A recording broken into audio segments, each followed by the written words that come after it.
نحمد و نصلی علی رسولہ الکریم اما بعد فاعوذ باللہ من الشیطان الرجیم بسم اللہ الرحمن الرحیم ان اللہ و ملائکتہ یصلون علی النبی یا ایہا الذین آمنوا صلوا علیہ وسلموا تسلیما اللہم صلی علی سیدنا و مولانا محمد و علی آلہ وسلم۔ حدیث رسول صلی اللہ علیہ وسلم چینل پہ آپ کو خوش آمدید۔ آج کی جو حدیث مبارکہ ہے بخاری شریف کی ہے اور نمبر ہے 5283 بہت اہم مسئلہ یہ ایک خلا کے بارے میں کہ خلا کیا ہوتا ہے۔ ابن عباس رضی اللہ تعالیٰ عنہ روایت کرتے ہیں کہ نبی پاک صلی اللہ علیہ وسلم کے پاس ثابت بن قیس رضی اللہ تعالیٰ عنہ ان کی زوجہ محترمہ تشریف لائیں اور کہنے لگی یا رسول اللہ صلی اللہ علیہ وسلم، مجھے ثابت بن قیس کے دین میں کوئی شک و شبہ نہیں ہے، ان کے تقوی میں کوئی اختلاف نہیں ہے، ان کے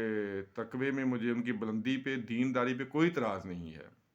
لیکن اسلام میں کیونکہ خاوند کی نافرمانی منع ہے تو میرا سر ان کے سر کے ساتھ نہیں جڑ سکتا۔ یہ انہوں نے اشارے میں بات کی کہ مجھے ان کے صحابی کو بارے میں کہنا تو نہیں چاہیے، لیکن میں ان کے الفاظ دہرا رہا ہوں مسئلہ سمجھانے کے لیے کہ مجھے ان کی شکل یا ان کی کوئی چیز پسند نہیں ہے، کیونکہ ان کا قد ذرا چھوٹا تھا اور وہ سیاہ فام تھے، تو انہوں نے کہا کہ میں ان کے ساتھ گزارا نہیں کر سکتی۔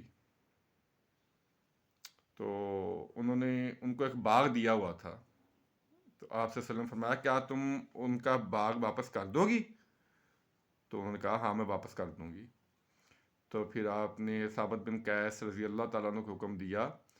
کہ یہ باغ لے لو اور اس کو طلاق دے دو۔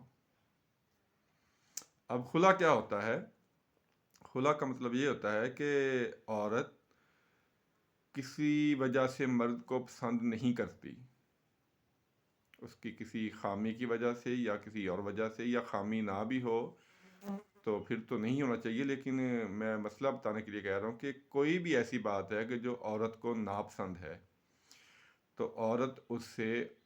آزاد ہونے کا دعویٰ کر سکتی ہے، اس کو اسلام میں خلا کہتے ہیں۔ اور یہ جو میں نے روایت بیان کی ہے آپ سے ثابت بن قیس رضی اللہ تعالیٰ عنہ کی اور ان کی بیوی کی، یہ اسلام کا سب سے پہلا خلا تھا، یعنی سب سے پہلے جو دو افراد کے درمیان خلا ہوا اسلام میں نبی پاک صلی اللہ علیہ وسلم کے دور میں وہ یہ ہوا تھا۔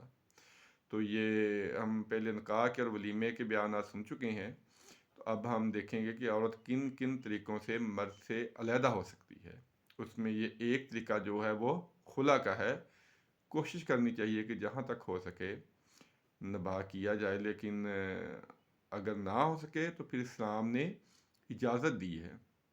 اور اس میں جو پہلا آج ہم نے بیان سنا ہے وہ ہے خلا کے بارے میں۔ بخاری شریف میں یہ موجود ہے، مسلم شریف میں بھی ہے، اور سیاستہ کی تقریباً تمام کتابوں میں موجود ہے یہ کہ ثابت بن قیس رضی اللہ تعالیٰ عنہ اور ان کی بیوی کا خلا نبی پاک صلی اللہ علیہ وسلم نے حکم دیا تھا کہ ٹھیک ہے اگر وہ تمہارے ساتھ نہیں رہنا چاہتی، تم نے اس کو جو باغ دیا تھا وہ باغ تمہیں واپس کر دیتی ہے اور تم اسے طلاق دے دو۔ تو یہ بھی ایک علیحدگی کا ذریعہ ہے۔ اللہ تعالیٰ ہمیں ان چیزوں سے بچائے، لیکن کیونکہ یہ شرعی مسائل ہیں ان کا جاننا ہمیں بہت ضروری ہے، اس لیے بیان کرنا بھی ضروری ہے۔ تو آپ سے پھر جو گزارش بار بار کرتا ہوں کہ خدا را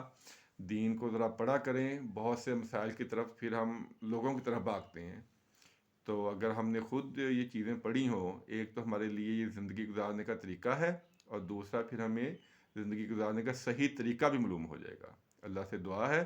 اللہ تعالیٰ عمل کی توفیق عطا فرمائے، آمین ثم آمین۔ السلام علیکم ورحمۃ اللہ وبرکاتہ۔